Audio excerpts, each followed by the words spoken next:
Wow, wow. Welcome, everybody. Can you hear me?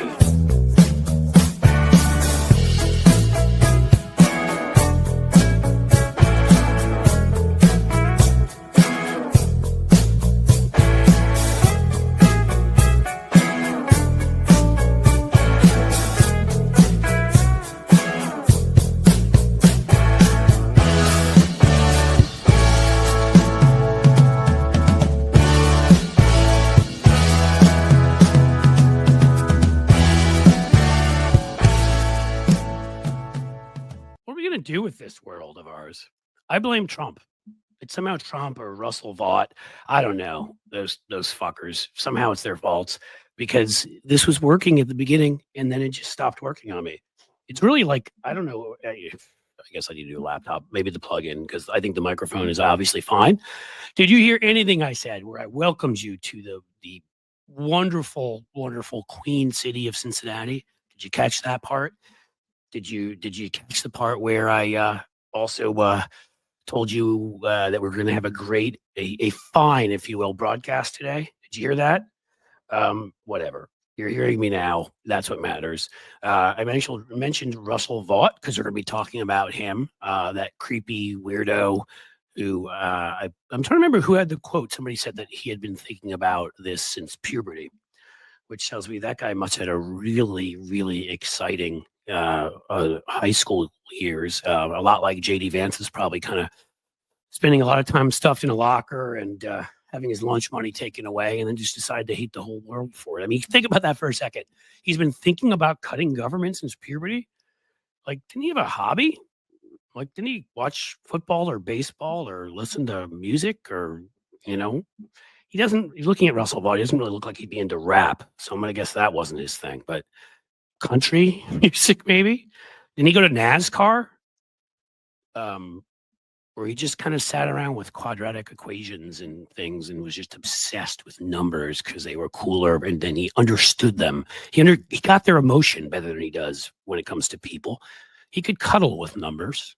He could go home and spend a fun evening with the math textbook, pre-calc, moving on to calc, when he got really, really hot. I better stop soon or YouTube may just cut me off here. But when somebody said he probably just killed animals, I'd love to see how many Republicans fit that. We know Kristi Noem shot her dog in the face. I'd be willing to bet you a whole lot of them did because that predicts sociopathy. One of the Huckabee kids, they're all a bunch of greasy, scummy sociopaths. I'm going to bring David Schuster in because he's just sitting there patiently. He doesn't even know that, of course, I had my issue, and again, no one could hear what the hell I was saying. David, I have a question for you. Why am I not bright? Why are you not what? Not that bright. Is it nature? We all have our challenges. We all have our technical issues. We all have things that we are just, if somebody needed to fix something around this house, my wife and my kids, they would say, don't ask Dad. I know. I love, I love the self-deprecation. I'm having fun, but I think Russell Vought may have done something.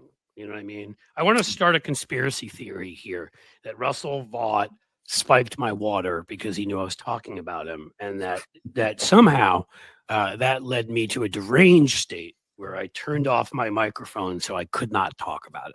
Can we start that and you guys pass that theory out there? Well, we're getting to this point where the MAGA control of not only the government but also high tech and all of the all the alphabet companies and everything that's coming. And so I wouldn't put it past a guy like Russell Vought to try to figure out some way that he can track people in real time to mess with them. I wouldn't either. Also, good reminder that you just gave. This is why I'm going to remind you all again, please, blueamp.co. You have to go subscribe to our Substack. And I bring it up again because I don't remember if we talked about this in the past, but you may have seen that joining the likes of Tim Cook or Tim Apple, whatever his name is, and various other companies, Google paid off the Trump administration $25,000. They also took down the ICE app, the from Google, the app that tracks ICE's whereabouts. I warned you all about this and said, I'm not telling you. We're going to try to grow YouTube, which of course is part of Google, is part of this ridiculous monopoly. 6 of them control 90% of what we see and what we play and what we hear. And but you know, they can disappear us from here in a moment, and this is all gone. That's the thing for you folks watching on YouTube. I know we have folks from Twitter. Yeah, Elon Musk wouldn't do anything bad, so we're good there. We've got folks watching on various other platforms. Facebook, of course, I completely trust Mark Zuckerberg. Anybody who'd rub give himself a mask of sunscreen like that, that's got to be a Russell Vought thing. He probably did that when he was reaching puberty and thinking only about cutting the government too. He and Mark seem to have similar, let's call them charisma. But seriously, like I can only tell all of you that like please keep subscribing. It's at Cliffs_Edge here on YouTube. But you know, Substack, we own the data. You know, there's no way we can be separated from you. I mean, there are ways. We don't want to think about them. You know, a large asteroid heads towards us. I suppose we'll be separated. But you know, at least we know that they can't. That we have data. We don't have anything at YouTube, and I'm going to keep criticizing YouTube and Google for kissing Trump's ass and bowing down and taking the side of a bunch of masked fascists over that of innocent human beings just trying to get by in this country. And I don't believe in shutting up about stuff like that. So we could disappear at any time from here. If they're willing to pay off Trump the way they are, if they're willing to take that app down, do you think at any point if Trump says take down all lefty voices, they won't do it? So again, everybody, and I see Lefty Gramps in there. He is a paid subscriber, which you don't have to become. You'll get good extra stuff soon. But we should also point out there's some really good people with Blue Amp who are behind the scenes most of the time. And you see that thing right there, the Blue Amp Media logo right there. That's right. We have, we've got a guy who's actually knows how to do this kind of stuff. Who's Lawrence, who's helping us come across with sort of new marketing and branding and to sort of up our game. And so Blue Amp is growing. And right. All of you, that's thanks to everybody who's been paid subscriber and has supported us. And there's some really exciting things ahead. We do get a lot of stuff coming, a lot of cool people, even further folks who are going to be contributing. And thanks for running. David obviously is huge. Look at that. Look at Jim. He's got you covered with some good folks here. Lawrence is who we're talking about. Winterman, who is behind the scenes with us. Veronica Tatis, who of course you see here in the comments.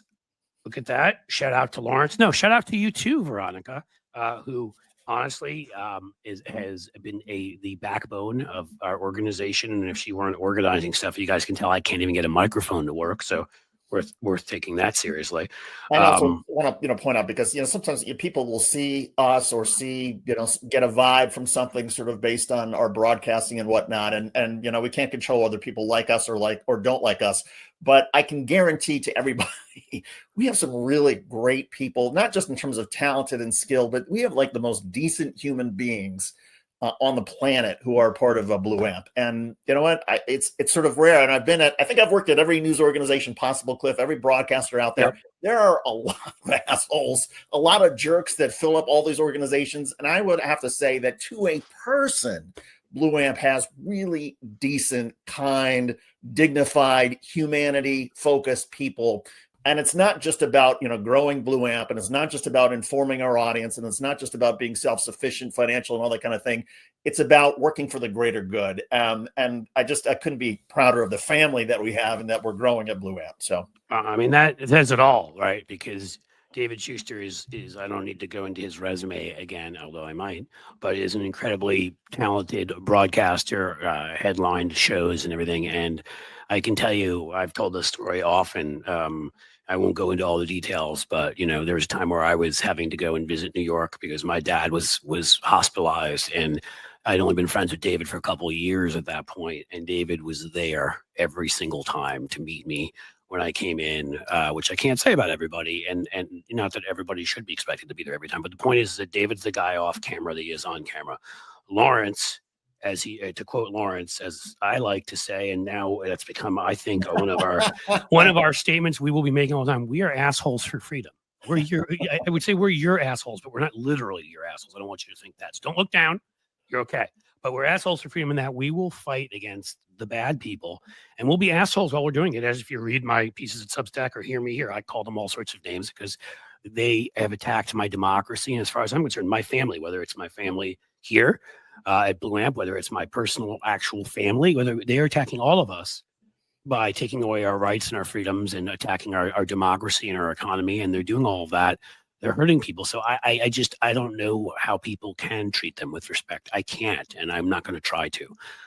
And so I'm an asshole, but I'm an asshole for freedom.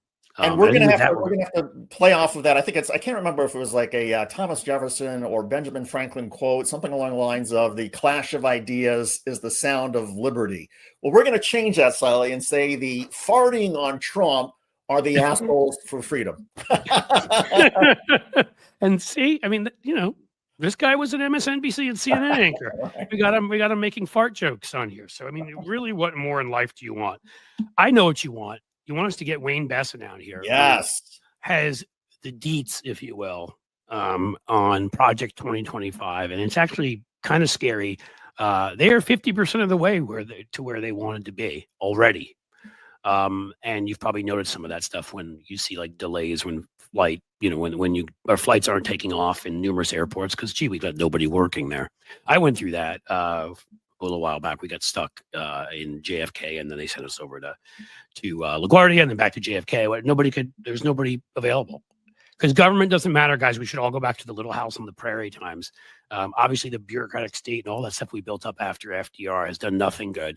You wouldn't want people that are experts in land management or, the environment or people's health. You want the crazy fucking guy with the large whale fin on his car and driving around with a dead a cub in his car to dump in Central Park after he's done his 16 years of heroin and his steroids. That's the guy that should be telling us what's good for our health.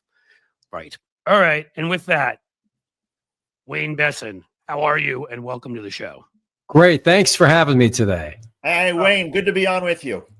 Thanks for joining us. Sure. Thank you for being here. Marlon Weems is already who we've had on before. I need that on a t-shirt. Well, Marlon, Marlon's going to get the first one, I promise. And Marlon, we're already working on this. I mean, I just sort of came up with it and said it one time, and I think we all are like assholes for freedom. I'm not giving myself credit because I'd say 9 out of every 10 things I say, maybe 9.7, are really dumb. But that one, that one's going to stick. So we're gonna have that. In any case, let's get back to Wayne here.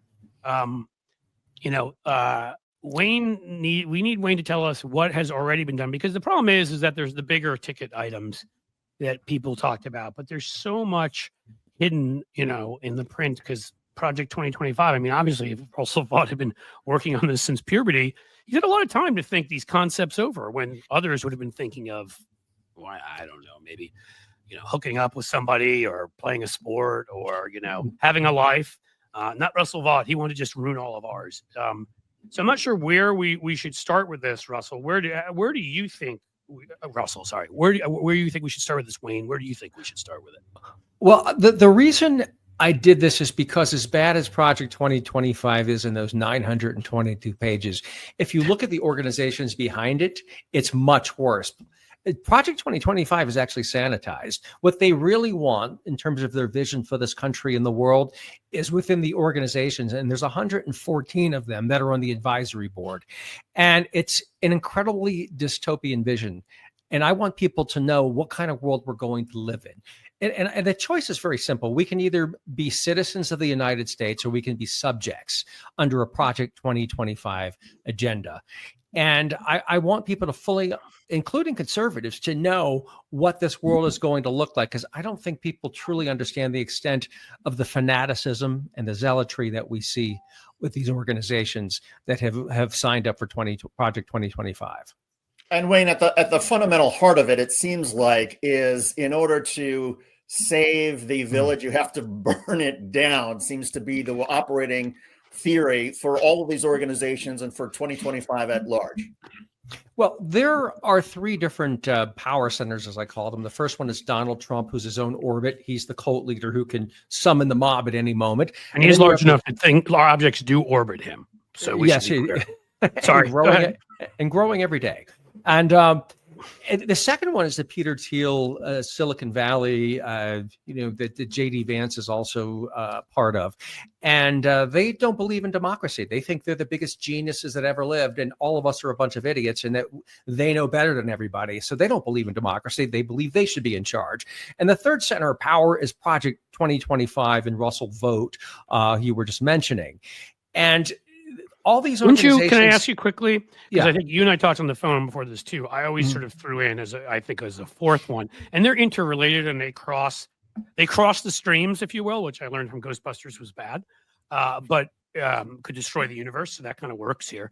But there's the Opus Dei faction, and that includes, what's his name? When Senator Brownback was an Opus Dei adherent, and when he went back and being governor of Kansas, he literally destroyed the place, defunded all the schools, he killed their credit rating, all of that. Right. And our Supreme Court has something like five. Is every Republican on there an Opus Dei? Either 5 or 6 of them are, which is an extreme form of Catholicism. It doesn't accept, that when the church, I think it was in the 60s, reformed. So they still want to stone people for being gay and still think people like me and David killed Jesus, though I have a whole lot of different alibis for where I was at the time. But in any case, they're nuts, and we've seen it. So, so to you, do you not include that sort of religious faction in there, or do you think it's just part of the other ones? Well, that's Project 2025. It's distinctly religious. These are a mix of Opus Dei Catholics and fundamentalist Christians, evangelicals. Gotcha. So I lump them into more Project 2025, but they also cross over into the Red Caesar, Silicon Valley, Peter Thiel, Elon Musk, J.D. Vance world. So that they're in both. They have a foot in both worlds. But what all three, and if you want to count that as 4, have in common is that they don't believe in democracy. They also have very unpopular agendas, and they can't achieve power if people vote with democracy. And Trump has been, in that sense, their Trojan horse, Right. because he is, he's an entertainer. He's a comedian. He has his little dance he does. And as a result of it, they latched onto him. There was one poll, an NBC poll, that the Project 2025 agenda only had 4% support. Donald Trump doesn't run away from much in this world. He stands by everything. What was the one thing he did run away from? Project he kept saying he didn't know what it was, and all of that stuff, right? But recently they've come out of the closet, so to speak, with that. You had several different incidents. One was Jimmy Kimmel. You had, and that really grabbed people's attention of how these people don't want anyone to speak unless they approve it first. So they say they want free speech, in but they there don't. that says, just so everybody understands, is there a section where they say, is it a sort of anti-free speech in general, or is it about targeting, platformed liberal leftists, whatever you want to call them, non-right-wing voices like comedians, journalists, that kind of thing? Well, everything. I mean, they want to label people who don't agree with them as a threat, whether it's a terrorist threat or someone who's un-American. We see how they're going about this and mislabeling everything from people as terrorists to cities as under siege when they're not. I think one thing they all have in common is they are truth challenged. They have never met a lie they haven't embraced. I think that is the one, some of the glue that binds them together. Well, you pointed out they can't win with the truth, right? So they've They can't. And so they all these unpopular agendas went into the Donald Trump Trojan horse. And what we're going to see right now, I think at some point they may throw him aside if he becomes unpopular, and they used him to get in power, but that's a whole nother story. But I think that, we talk about what America saw a glimpse of Project 2025 with Jimmy Kimmel. It was Brendan Carr, who runs the FCC. He wrote a chapter for Project 2025, and he's the one who apparently thinks that comedians have to be approved by the government. If he doesn't like their jokes, apparently they're not funny and he can get rid of them. But who promoted that story was the Media Research Center, which is also David has to know them. They've attacked me. If they've wasted their time attacking me as somebody who just was a guest on certain shows in the past, like once or twice, I'm sure there's a library of their attacks on David, probably. Well, they're part of Project 2025 as well. So this was basically you had an official that wrote a chapter in Project 2025. Brendan Carr went on a podcast and made it clear that Kimmel needs to go. And the story was pushed out by another Project 2025 group. And then, of course, as you mentioned, Russell Vogt is a key player behind the government shutdown. But I think people need to be really concerned, because what we have looked at so far is the purge of experts and getting rid of government workers. But what we really need to be concerned about is the surge. They have a database at Project 2025, and they've been collecting resumes. And their motto is personnel is policy. So they just don't want to get rid of these people. That's nonsense. Oh, we want to save money and get rid of these people. No, they want to. There's the purge of those people. But then what's worse is the surge of these extremists, these zealots that are going to be in government. So instead of, you go to let's just say you're the post office or an air traffic controller, whatever it may be, they're not asking questions about their expertise. They're asking, well, how do you feel about abortion? It's insane. But that was when I first heard about Project 2025, it was, I think, Steve Bannon talking about it on his podcast, I think before he went to jail. But in any case, he was talking about how the idea was not only we're going to get rid of hundreds of thousands of government workers, but to the extent that those were going to be replaced, they would be replaced by hundreds of thousands of true believers who would then put in the conservative philosophy at every layer, every level of government. And related to that, I question about the news. We've seen the Pentagon trying to restrict reporters' access to the halls of the Pentagon and saying everything has to be pre-approved before it can be published or broadcast. Is there a chapter on Project 2025 about that kind of stuff as well?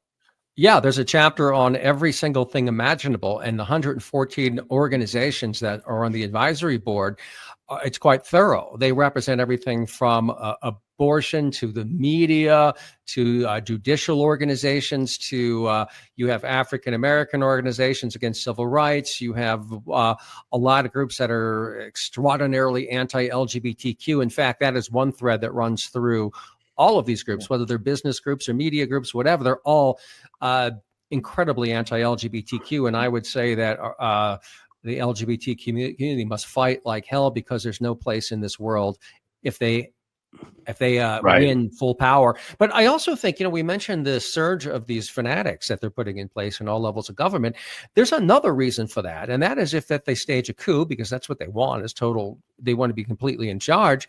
They want people obeying throughout the entire government, and it's particularly concerning in the military. And we see how they've tried to purge the military of qualified generals and put in place apparatchiks that could possibly lose us a war. I mean, we have this circus act with Pete Hegseth when he was over there. We need a military culture. This third-rate, failed military guy lecturing generals who are setting military policy, the absurdity of it. But that's what we're looking at right now. But he was a backup weekend host on Fox and Friends, so that's important to know.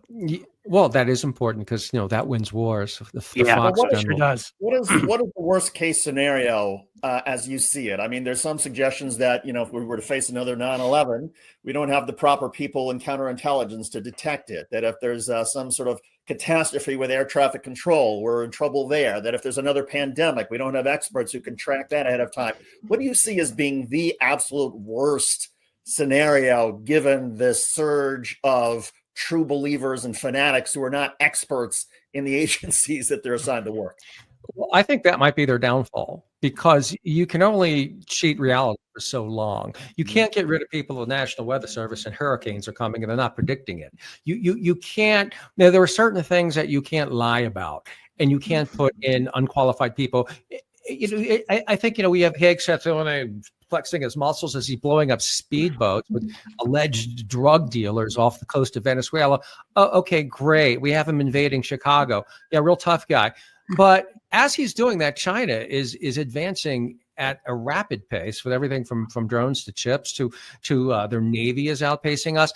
We may very well lose a war with these people as they're sitting there preening and muscle flexing and play acting and cosplaying Patton.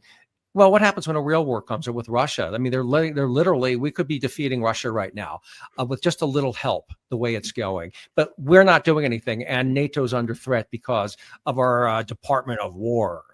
So I think that's actually a very big weakness and what may actually bring them down. But what concerns me is, as I mentioned, is that they're putting their main goal, all of these organizations, whether it's the people in Silicon Valley who think that they're better than everybody and should rule, or the religious fanatics, or Trump, who believes he should be a dictator, is that once they, when January 6th came, there were a lot of people who didn't comply. When he tried to steal the election with a big lie, a lot of people said no. Brad Raffensperger. Right. Now, what happens now? He's put all these people in place who only know how to say yes. We saw another example of this. We saw Linda McMahon. She put together a new civics education. Well, she put 20 Project 2025 organizations that supported the big lie to teach our children civics. What the hell? The people that tried to overthrow democracy are now teaching civics to our kids. So that's what I think is really happening, that they're putting these people in place to create a false narrative to allow them, from whether it be martial law or some other means, to take over the government, claiming the election was stolen, for example. There's a lot of different ways they may go about this. But when they do, this time they have a bunch of yes men and women in place, and not people who are going to protect the Constitution. And that is my biggest fear. Project 2025 is very similar to the Seven Mountains mandate with the fundamentalist Christians. Yeah. Where they want to take over seven, and a lot of these people are the same people, or are very well tied to them, and they want to take over all sectors of society. That's what people need to understand. We hear a lot about fascism, and very much looks like fascism, but I think it may look more like totalitarianism, especially with the technology these days to monitor. And so they want to control every aspect of society and pit themselves against who they perceive as enemies, and reward their friends and punish all of their enemies. I think that is the direction that we need to fear right now, where we might be going. And it's happening a lot quicker than people realize. Or maybe they do realize it, but they're just not sure what to do about it, because we haven't really seen anything quite like this before. January 6th was a good preview of the way these people think and where they believe they should be in full control, and they only have the right to govern. Nobody else does. It's more, though, the attacks on, January 6th is terrible, and it is terrible, obviously, but it's something you can see and feel. The danger, I feel like, is the little things they're doing that we can't see and feel behind the scenes, ways they're changing laws, and ways that they're, whatever the loopholes they're finding that they don't even need everybody for. Obviously, they're abusing plenty of laws, executive orders, and all of that too. I will say, though, and I think you're right. I'm not disputing your point that there's a lot more loyal people in government. He's fired a lot more people this time, but I was heartened that, in both of these cases where he's gone after Comey and Letitia James, both of the prosecutors said no, and he had to fire them and put other folks in.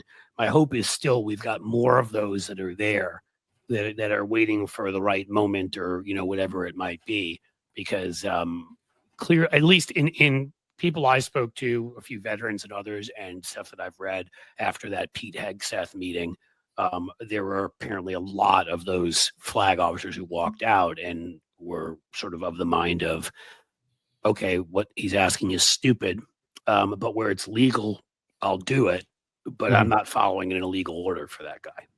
Well, let's hope. But what scares me is if you keep firing these people, and we're only in year one.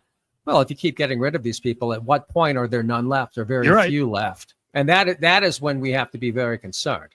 And also, a lot of the other things they're doing. The view, I mentioned LGBTQ people, but I think women should be terrified, not only with abortion, because they want to get rid of the abortion pill, for example, but they don't believe women should have a role in leadership. They don't believe women should be in the workplace. There was one guy, Scott Yanoir from the Claremont Institute, that said schools should not recruit women for things like engineering or law, or to become engineers or doctors. So they're the Taliban, basically, is what you're saying. It is. It's a Taliban or a Christian version of Iran is what they are. What they want. Women are second-class citizens in their view. And there's also, there's this threat of white supremacy that runs through it as well. And I'm not just talking about the soft, I'm against DEI. I'm talking about with links, for example, the Bull Moose Project to those who are Holocaust-denying white supremacists. There's a link that runs through there with these organizations of Project 2025.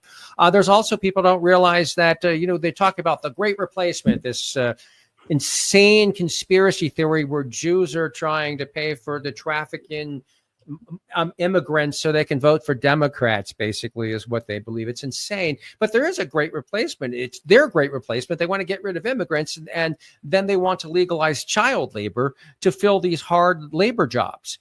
And they're trying to do it under parental rights, saying, well, a parent should be able to put their kid to work. Well, there's a lot of bad parents. What if your parent is the town drunk and they send their kid to work to pay for their lifestyle, drinking and passing out all day? I think those are the kind of world that they want to create with Project 2025. And it is a world that is filled with buffoonery and incompetence. And while that may be helpful to us when it comes to, I don't know, say a prosecutor who has no experience who goes into court and gets things wrong and the Comey indictment and the courts can sort of slap back, the fear that I hear you expressing is, well, never mind where there are judges and places that can actually correct the incompetence. What do we do when the incompetence affects our response to a pandemic or to a military conflict? And we've seen it already, right, David? I mean, COVID, we know Right. 400,000 excess people died doing, a Lancet Foundation study, other studies, because of what they did with their anti-vaxxing and anti-masking and all of that. And I mean, it'll be worse. And you mentioned RF Quack getting rid of all the vaccine experts. Right. Well, what happens if there's another pandemic? It's terrifying. Another example, Donald Trump didn't like the statistics in labor, the Bureau of Labor Statistics. So he fires the person who. What happens to the economy when we start cooking the books? They try to get put someone from Project 2025 in the Bureau of Labor Statistics, but. But what happens for the first time the books are cooked and the world knows? What happens to foreign investment at that point? What happens to domestic investment? Already, that alone could right? crash the economy. Sure. I mean, already nobody will everything. trust us. I mean, we're already seeing it, right? I mean, we've already had, is it 2 months in a row of losing jobs at this point? I mean, people are reacting to this. If you have a business and you don't know, Taco Trump, right? If you don't know if he's going to slap tariffs on tomorrow and then take them away, or, I mean, he's untrustworthy on that. If he's deported your labor force, if he's, if he has, fired enough government workers, you can't get any expertise to help you out. And those folks lose their purchasing power too. I mean, farmers and, hotels and places going out of business. I mean, this is all this is all, and they said it, right? Elon Musk came out and said, well, there'll have to be some pain first. Right. That was Well, very nice it's to amazing to warn me us. that it's amazing to me that they're so willing for people who claim to care about the common man and they care about the worker, but they discard workers like Trump used to in New York. They couldn't care less about workers. They are pawns for them. I mean, look what they're doing. They're giving all this money to Argentina. To save the chainsaw wielding tyrant, and yet whose policies they're following. He got there ahead of them with these idiotic policies, so their economy's screwed, and we're headed in that direction. Well, but the weird part is our farmers are suffering with soybeans because of the war with China, and yet Argentina is the one now selling them the soybeans. So we're subsidizing that as our farmers suffer. These are the kind of policies that are somebody's being paid off. When you see that stuff, you just know yes. that. And I can't say who because I don't have any proof, but I think we can all figure it out. Who puts themselves and their family ahead of the country so that all I have to do is give $20 billion of Americans' tax money to Argentina and let the soybean market go there, and I get paid X by Argentina behind the scenes for that, or somebody. I don't know. Yeah, or we get a plane from Qatar and then we put a military base in Idaho. I mean, right. The optimistic solution, I mean, and again, truly being an optimist in all this in terms of the antidote is that, okay, Democrats win the midterms. There's some oversight in Congress and some more transparency and an ability to focus Congress more and to shed more light on this through congressional oversight. And then the Democrats win a 2028 presidential election. How much preparation, though, in terms of a Democratic Project 2029 is going to be needed to unwind and fix and rehabilitate so many different levels of the U.S. government that have been infected by Project 2025? We're going to have to completely not just rebuild, but make better the institutions that were torn down. But I would caution, are we going to have elections? Are there going to be midterms? Are they going to cheat? I think we have to start preparing on two tracks. We have the normal track that we've been going on with elections coming up, and we prepare as if it's going to be normal, but we also have to create a mass movement. David Brooks, the conservative columnist at the New York Times, had an excellent piece on why we need a mass movement now. Wow, David Brooks getting all populist. David Brooks, David Brooks in The Atlantic wrote a really good piece about, and he went through all the different countries that had mass movements. He pointed, for example, the Philippines, so they got rid of Marcos, and we need mass protests right now. Well, we have no this Kings is not coming okay. up in 3 days, everybody. So get out. At No Kings, and also from the sponsors, No Kings Refuse Fascism. We are co-sponsoring, or we're signed on as a sponsor. On November 5th in Washington, D.C., they're putting together a mass rally to get people to demand, that Trump go. And is he going to go tomorrow? No, but that's how you get it started. And to say this isn't normal, this is destroying our country. We have to stand up. We want to be citizens of the United States, not subjects of Donald Trump. And so we're working on that on November 5th with Refuse Fascism to get as many people to Washington, D.C., 11 a.m. in front of the Washington Monument to speak out against these horrible things that are happening in our country right now that are really degrading our democracy. And Wayne, would you acknowledge that even if there are elections, even if the Democrats do take control back in 2028, that unwinding and reversing so many of the seeds that Donald Trump and MAGA have planted through 2025, that's going to take years? Yes, and we've seen that in Poland. They had an authoritarian movement in Poland, Law and Justice, and even now, and it's now that they've been replaced. But they have all these judicial appointments in place blocking everything. So we are in deep trouble because of that. It's going to take a long time. It's much easier to break something than to glue it back together. And I think this country is looking like Humpty Dumpty, and we're going to have to be taping this thing together for a long time before we get back on track. But the only way around this is that they're so incompetent, and all these apparatchiks are so bad at their jobs that it becomes noticeable to anybody that isn't 10 feet in the tank for MAGA. Right. I mean, this has almost become like a genre of our Substack, which is David writes a piece because one of them does something so remarkably stupid, inane, whatever. I mean, it's Pam Bondi, it's Kash Patel, it's Kristi Noem, it's Pete Hegseth. I mean, that is at least partially been a hope. And I think, and Donald Trump himself, of course, is the capo de capo of idiocy. I mean, they've been. It's helped us to a certain degree how incompetent they've been so far. Well, yeah, but I mean, we look back and it goes back to in some way, George W. We want someone to drink a beer with. We want someone like me, and then this is much worse now with Trump. And I don't want somebody like me as person. I want the smartest damn person in the country running it, who's going to make decisions on nuclear war.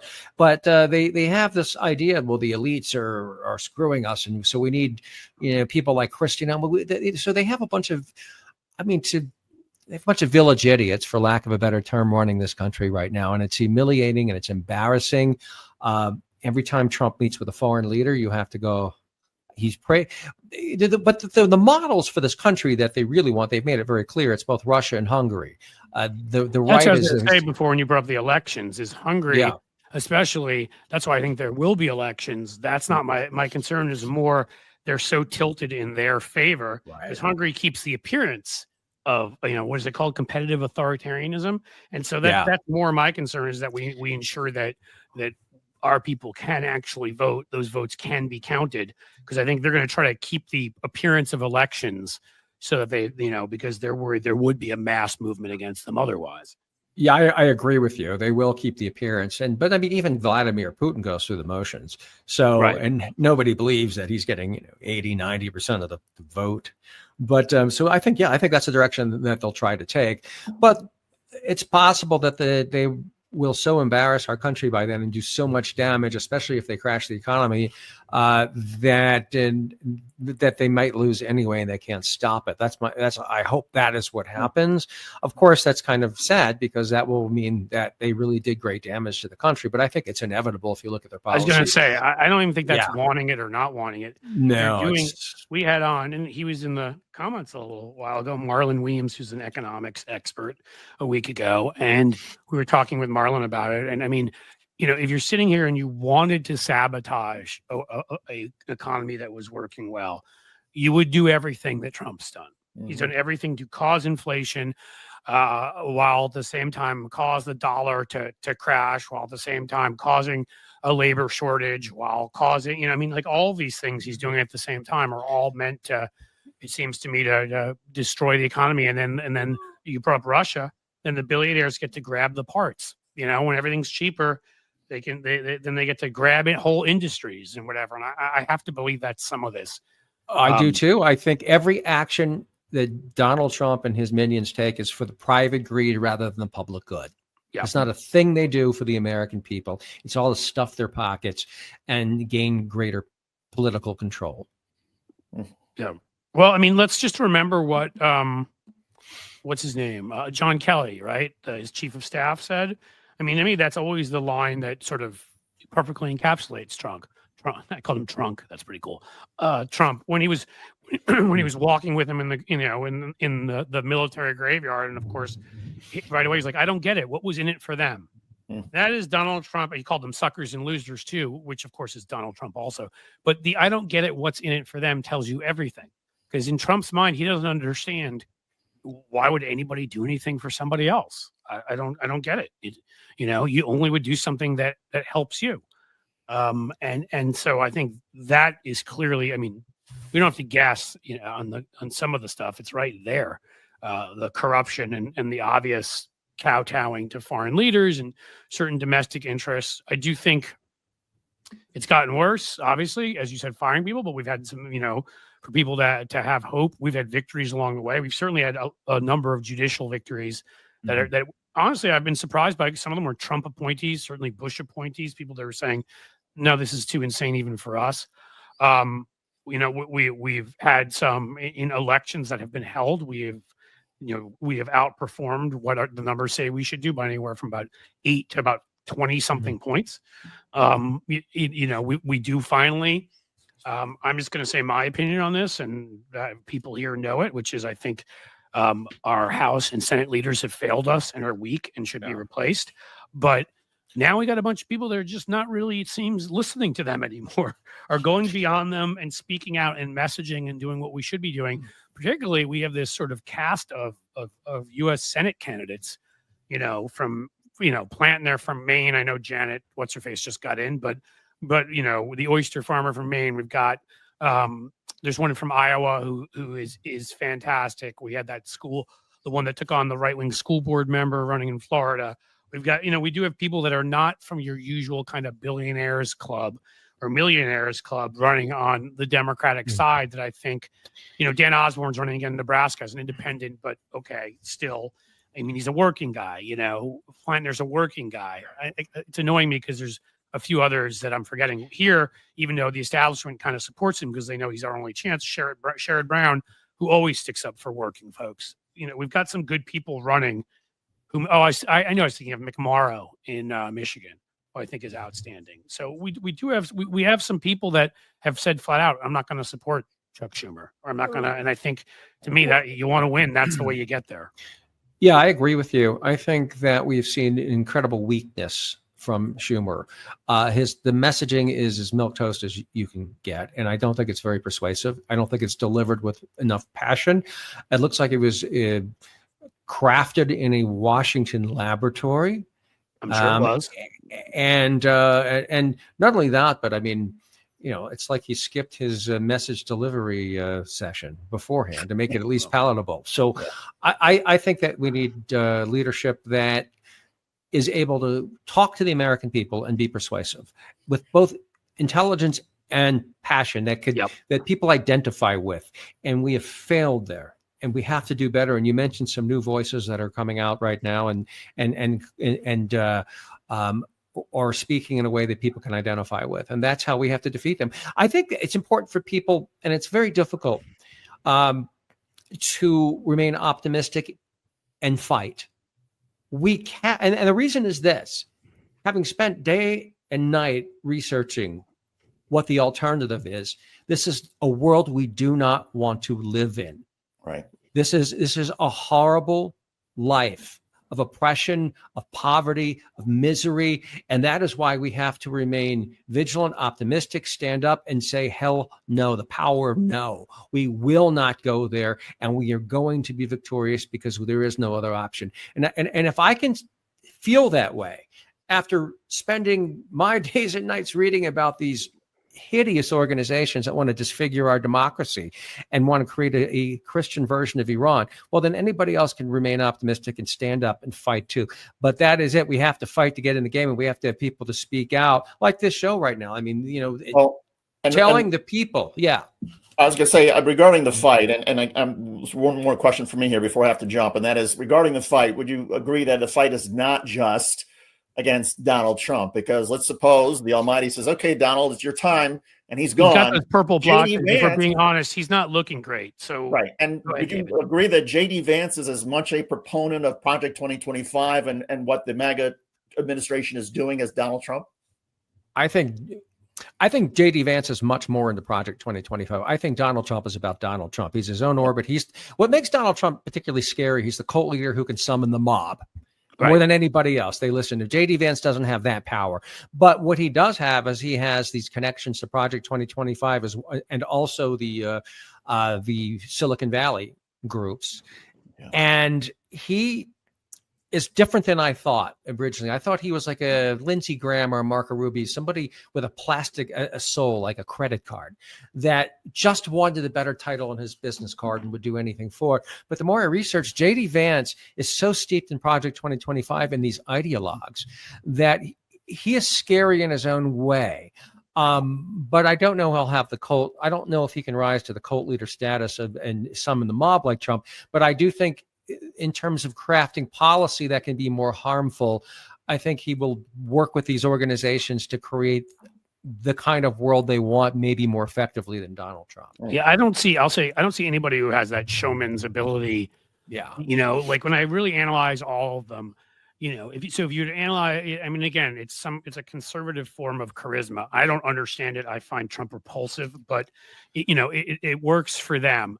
It's sort of like if I compare people on the left, sort of like I would say Obama and Clinton had a lot of charisma. Joe Biden came off as a really likable, just nice guy. And that's the way I look at someone like the only one I worry about. He's not a showman and he's not whatever, but the only one of them who comes off as likable that I can think of is John Thune, who concerns me because he does. He doesn't sort of insult people or, these other clowns. I mean, they're lacking. They come off as quite frankly assholes and lacking any charisma. I mean, JD Vance, Elon Musk, Ted Cruz, Josh Hawley, Tom Cotton. Does anybody see any one of those? Ron DeSantis. We already saw what that looked like. I'm not worried about them in the sense of being able to hold MAGA together, and I don't think Thune would even try. So, I mean, there are things. If I think there's one track is the election track, but as we were saying, the other track is popular movement. We need, 3 to 3.5% of us need to be standing up. And, some numbers said we got pretty close to that or we're around that last time. Well, we need that again. And so, I got to unfortunately stand up and go deal with kids issues. So Wayne, I'm just going to say thanks so much for being on the program. Pleasure to talk to you. Continued success and good luck with everything you're doing. We appreciate it. Yeah. Thanks so much. I appreciate it. And I love the show, and it's great being on today. All right. Thank you. Thanks for being here, David. And just thank you guys. Thanks, David. Just another minute or two. We'll have to sum this up, but if you can, just promote the stuff, that you've got, again, let people know where they can find both this document, what you've written up, where they, talk about the rally on November 5th. Let's get everybody everything they need here. Sure. If you want to learn more about our organization, truthwinsout.org. That's truthwinsout.org. And on the front page and also in resources, you could find our Behind the Mask publication, and it will tell you all you need to know about the 60 of the 114 Project 2025 organizations, because it's volume 1. We're working on volume 2. Yes, it's going to a lot of research coming. And also, we are fighting. It's like back War and Peace, but like garbage. It's like a garbage version of War and Peace. Yeah, well, they have a war. They have a War department, so it's they're ready for that. Also, on November 5th, I'm coming to Washington to join with Refuse Fascism to try to get as many people as possible to protest the Trump administration and the horrors of what's going on across this country right now. And I hope everyone here will join us and come to DC, 11 a.m. in front of the Washington Monument. You won't want to miss it. That sounds really important. And especially we got the No Kings thing coming up on Saturday. We followed up with that, or maybe there's even something else in between. We'll get an idea, I think, about some of these elections because we have two fantastic candidates in the two governors' races in Virginia and New Jersey that lean Democratic. And if somehow we don't win those races, that to me is a bright red light that they're doing something. So there's a lot of possibilities for showing our strength there, showing our strength with this government shutdown, showing our strength, when it comes to these elections. As I said before, some of the candidates for next year are people that have these strong voices and we just stand up for them, especially if Schumer tries to undermine them in primaries, which I bet he will. But we've also got, people that are already there. I mean, Jasmine Crockett isn't sitting there and taking her cues from Jeffries. Chris Murphy isn't sitting there and taking his cues from Chuck Schumer. These are people that are speaking out and saying things, pointing out that really what you're saying about Project 2025 is distilling it to its essence, which is, a group of corrupt and insane billionaires have taken over our democracy and our economy. And this isn't an either or thing, right? Yeah. And religious without democracy, anything from you can be stolen. Yeah. And religious fanatics. Yes. Yeah. They want a theocracy, and they're working with the billion. And they want all the stuff. They want all the stuff you have. They want. That's why they're cutting your health care. That's why they're cutting, your SNAP, because they need more stuff, apparently. Well, they have this idea that God anointed them. They're successful because God blessed them. And if you're not very wealthy, it's because God rejected you and he doesn't love you enough and he loves them more. And so they have a right to rule. That is what their belief system is.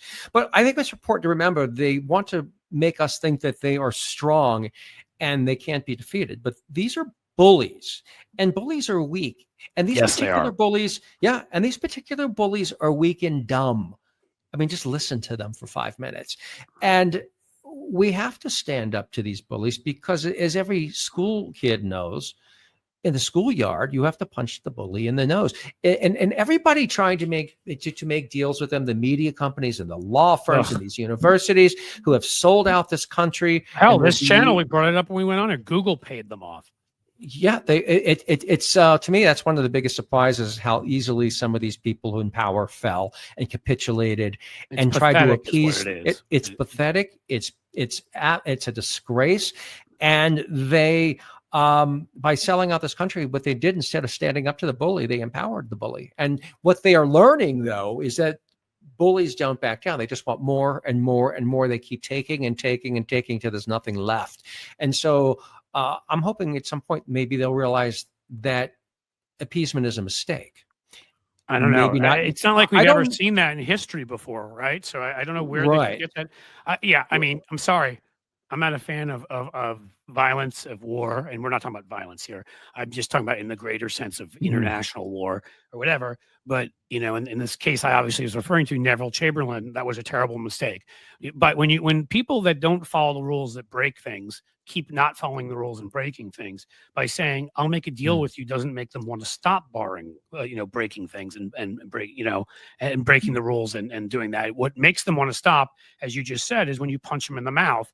And in the end, I'm not, to be very clear, not saying we do that physically. 3.5% of our population, whatever that, 15, 20 million people showing up for No King's Day and for your November 5th day, that's punching a bully in the mouth. Standing up, and making it clear to people and communicating every day when they're passing horrific legislation, when they're saying horrific things, that's punching a bully in the mouth, right? Yeah. Making sure that elections are fair and free and we elect the people that the public wants. That, I mean, these are the ways, and there's more.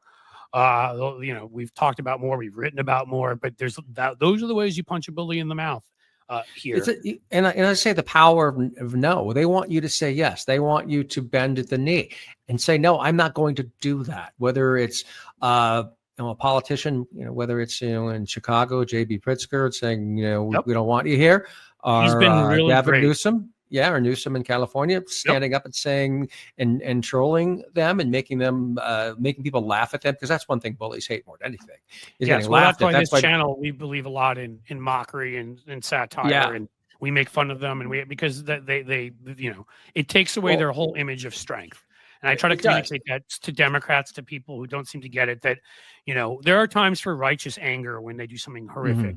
They grab, when ICE grabs a kid, I do scream and yell about it. But there are other times when you just sit there and mock them and make sure they know that their image of themselves and what they're seeing in the mirror is not what the rest of us are. Yeah, they see Mussolini, we see buffoons.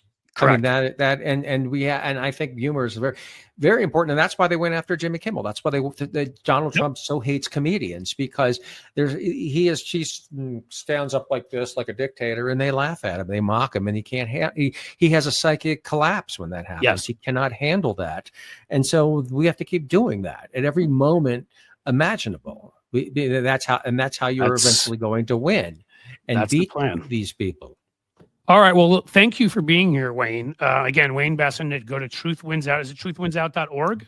Truthwinsout.org, yes. Go there, and he'll, I'm sure, have more on Project 2025, on the rally against the fascists on November 5th, and everything else. And he's obviously working his butt off and doing a lot of stuff. And I'm sure he's getting paid a lot by Goldman Sachs. I'm just kidding. That's the whole thing, is we're all doing this stuff because we care about democracy. We're not doing this stuff because people are putting big paychecks in it. We're not Benny Johnson, getting paid by right wingers. No, is that in rubles? Oh, okay. That's not us. So thank you, Wayne, for what you're doing. And you've got my email. You're going to need to remind us right before your November 5th rally, and then we will make sure to publicize it here and everywhere else. All right. Thank you so much. I appreciate it. Yep. Thanks for being here. Take care. You too. All righty, folks. A couple more minutes, I think, and then we're going to call this Wednesday. We're just going to call it a day. What else is going on out there? What are we hearing from people? I saw in there earlier Lefty Gramps. I'm not sure if he's still around. One of our subscribers, here, YouTube on the big Substack machine, and he brought up something that Reagan started all this, and I just feel it's important to say that I say all the time. Yes, he did. It didn't get to its most extreme point, its craziest point, until later on. Newt Gingrich, a buffoon, kind of took what Reagan did and ran with it. And I honestly believe that 1992 convention speech by Pat Buchanan was a huge moment too, when he declared religious war and all that. But Lefty Gramps is still here. But Reagan, without saying no, stock buybacks are not stock manipulation, and getting rid of that law in 1982, getting rid of the fairness doctrine. I mean, a lot of ways they looked at monopolies as their salvation. And as you know, monopolies are a huge corporate power that don't care about their consumers, that don't care about their workers, that don't care about the environment, that don't care about anything, because they control everything. They have no competition, or little competition by definition. I always quote the Louis Brandeis, former Supreme Court justice, a while back, who said you can either have great disparities of wealth or you can have democracy. You can't have both. When you've got these people with hundreds of billions of dollars, and you've got companies, multinational corporations with no sort of loyalty to the United States at all, with all sorts of executives, pay based on stock options and stock going up, and they run whatever industry they're in, or they're one of 5 or 6 that do. That's when we've gotten to a point of absurdity. Teddy Roosevelt had a lot to say about this too, that it was actually, in favor of democracy and against, if you wanted to protect capitalism, you would break up, they called them trusts. You would break every damn trust into about 1,000 pieces. That is how you protect capitalism. Regulated social democracy. It works. Try Western Europe. And Reagan set us on that path because he changed the culture. 1930s to 1980s, we had some terrible things happen, obviously, to women, to African Americans, to many others. But we were headed in the right direction, and economically, we were a lot like Europe. The middle class was protected. We created the strongest middle class in the history of the world, and we had benefits for people who worked jobs. There wasn't a 401k. You have to jump in the market. There's pension plans and all of this, and look at where we are now. And so we got to fight to get all that back. And we already talked about some of that. We can win. We absolutely can win this. Trump is not in great health. He's doing badly. The Epstein files are coming out. We're getting that 318th vote in the House, and there'll be a lot of pressure on the Lisa Murkowski's in the Senate to do the same. I'm quite sure somebody's going to leak it. If not, already you see what Marjorie Taylor Greene is doing. You think MTG is doing what she's doing because she suddenly stopped, having an obsession with Trump. She sees what Trump's numbers, and she's running from him because she doesn't want to be associated with them. So are certain other Republicans, because they see what's going on with his health, with Epstein, with all of this stuff. So there's division in their ranks. If we can all unite, if we can all message, if we can all fight, we can win. Absolutely. All right. And it was good that Wayne brought up Poland. There'll be a lot of damage we'll have to fix, but Poland fought. And they came back from it. 8 years they had this neo-fascist party in control. They took back over. Erdogan had number about 6 months, a year ago, of local elections where he got crushed everywhere. Clearly, it doesn't have to turn into Putin's Russia. We don't have to let it get there. But that means we can't let these billionaires basically take over this country and grab everything on the cheap because they've destroyed our economy. That should be the Democrats' message. Weird billionaires who are destroying our democracy, taking your rights, and taking your money out of your pocket. Because that's what's actually really happening. It's pretty simple. They're in league with Trump. Look at Jim here. I agree with Jim. Thank you, chat family, for your continued support. It is awesome you're here. I try to remind folks that Wayne's doing great work. We're trying our best here. This takes some effort. So super chats and super stickers are welcome on the way out. Don't make me do my Jerry Maguire. Even $1.99, even 99 cents. So I said, I try to get 5 of these to walk out of the room and be excited about. And you know what? It adds up, and we're able to make sure that we can support the people we can support. Our Sound Check Fund, where we've given out a number of checks to folks who are, those who just need to buy cameras, need to buy lights to do the work they do. The folks who work with us, being able to pay them so we can grow. So, who is coming with me? As Jim Williams rightfully said, subscribe, please. But subscribe to Cliff's Edge. That's when I'm going to do it. Come on, folks. Who's coming with me? Who's coming with me? All I'm asking for, 99 cents, $1.99, that kind of stuff. Small things, little things that will help support us, support this show, keep it going, and keep what we're doing going. Do I have anyone in the chat? If one of you did it first, I bet a couple other people would support us too. And I hate asking for stuff like this. I really do.